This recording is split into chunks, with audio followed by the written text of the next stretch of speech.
محمد. اخبارك ايه؟ الحمد لله. ماجد، احنا الخبر اللي عرفناه ان افرام جرانت هذا المدرب الاسرائيلي ومدير الفني السابق لبورتسموث وايضا تشيلسي طلب ان هو يقعد معاك عن طريق وكيل اعماله، وبرضه اللي جالنا ان انت رفضت هذه المقابله.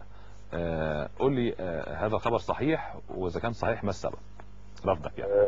صحيح، خبر صحيح. يعني هو يعني قول لي عرض عليك ازاي ان هو انك تقعد معاه؟ الحقيقه انا كنت في النهارده مدعو في مكان مع اعضاء مجلس اداره النادي عندي. احد اعضاء مجلس اداره نادي اليرس محامي بلجيكي. نعم. وتم الاتصال بيه عن طريق وكيل لاعبين ومدربين يوغوسلافي. اتصل بعضو مجلس الاداره عندنا وبلغوا انه الراجل الجدع ده اللي انت قلت اسمه ده عايز يتقابل معايا. نعم. وفورا انا رفضت، يعني ما فكرتش كتير وقلت له يعتذر عن اجراء هذه المقابله. طب سبب اعتذارك ايه او رفضك ايه لهذه المقابله؟ سبب رفضي انه مش ده المدرب طموحات النادي بتدور عليه، يعني طموح النادي في مدرب افضل من هذا المدرب، اكبر من امكانيات هذا المدرب، افضل تكون امكانياته والسي في بتاعته اكبر من المدرب. تمام. يعني انت عندك طموح ان انت تنافس على الدوري البلجيكي في الموسم الجديد ان شاء الله. ان شاء الله. ان شاء الله. طب ماجد، يعني انت عارف احنا يعني احنا مصر وكشعب مصري واحنا فخورين بنادي اليرس بعد صعوده للدوري الممتاز، وانه قيادته قياده مصريه وادارته وملاكه مصريين، يعني احنا فخورين جدا بده.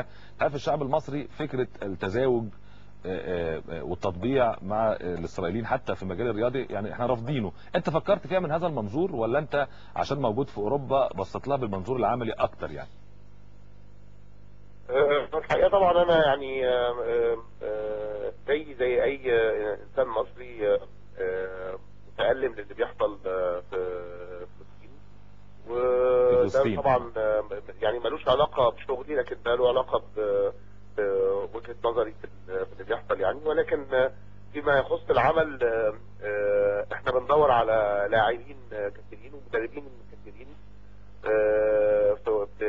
في اوقات كثيره. نعم. ولكن الدنيا فيها جنسيات كثيره جدا، فيعني ما اعتقدش انه هيبقى من الجنسيات المطروحه مثلا ان انا يكون عندي لاعب اسرائيلي او مدرب اسرائيلي يعني. لكن انا ما بصيتهاش من البصه دي قد ما بصيتها انه فنيا هو مش يعني لن يحقق طموحات النادي، ما يحققش طموحات النادي. ماجد انا بشكرك، بس قبل اقفل معاك يعني هل بالفعل في مفاوضات مع جده محمد ناجي جده نجم الاتحاد السكندري؟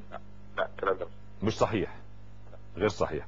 طب موضوع اكوتي ومبادلته مع الزمالك مع احد لاعبي خط الوسط حتى تردد اسم احمد مرغني، هذا الكلام صحيح؟ في كلام على مبادلته باحد لاعبي نادي الزمالك، ولكن لسه ما اتفقناش. يعني هم عايزين يدونا اوحش حاجه عندهم واحنا عايزين ناخد احسن حاجه عندهم. هم عايزين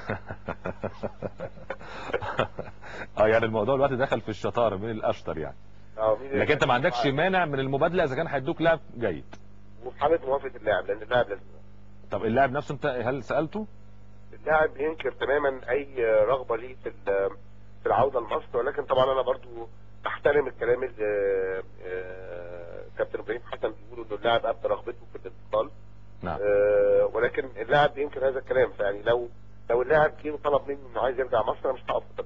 تمام. طب اخيرا موضوع الحضري واحمد حسن، انت قلت الحضري الاسماعيلي كان مغالي في طلباته، فانت ما بتفكرش فيها لو الاسماعيلي ابدى رغبه في انه يرجع في التفاوض تاني. هل حصل جديد في هذا الموضوع؟ لسه ما حصلش حاجه. احمد حسن هل حصل جديد في اعلنت رغبتك في ضمه لليرس في الموسم الجديد؟ الحقيقه احمد كلمني يهنيني بالصعود. نعم. واتفقنا ان احنا يبقى في بينا مقابله لما ارجع من السفر عشان ندرس اذا كان الموضوع ده ممكن نفتحه ونتناقش فيه ولا لا. نعم. انت متمسك باحمد سمير ومحمد عبد الواحد ودود الجباس؟ متمسك بجميع لاعيبتي الا اذا جالهم العرض اللي يقدر قيمتهم. الا لو كان العرض ايه؟ اللي يقدر قيمتهم اللي طب انت محدد قيمه كل واحد فيهم؟ فندم؟ محدد قيمه معلنه لكل واحد فيهم؟ الحقيقه لسه، لانه الموسم ما انتهاش وما ابتديناش لسه في وقت المفاوضات يعني. ولكن تقريبا اداره النادي عارفه كل واحد فيهم في التسجيلات دي. ماجد، هيبقى شعورك ايه لو وادي دجله صعد الدوري الممتاز كمان هنا في مصر؟ طبعا هحمد ربنا اكثر واكثر وهشكره اكثر واكثر على نعمته وعلى يعني توفيقه. نعم. هتبقى احساس كبير بالمسؤوليه ان انا هبقى مسؤول عن فريقين بيلعبوا في الدوري الممتاز في بلدين مختلفين، مصر بطله افريقيا وبلجيكا بوابه العبور للاعبين الافارقه للاحتراف الاوروبي. نعم. واتمنى ان شركتنا تكون على قد المسؤوليه. ماجد سامي، رئيس نادي ليرس البلجيكي ونادي وادي دجله المصري، شكرا جزيلا لك على هذه التوضيحات وهذه المداخله كان معنا من بلجيكا.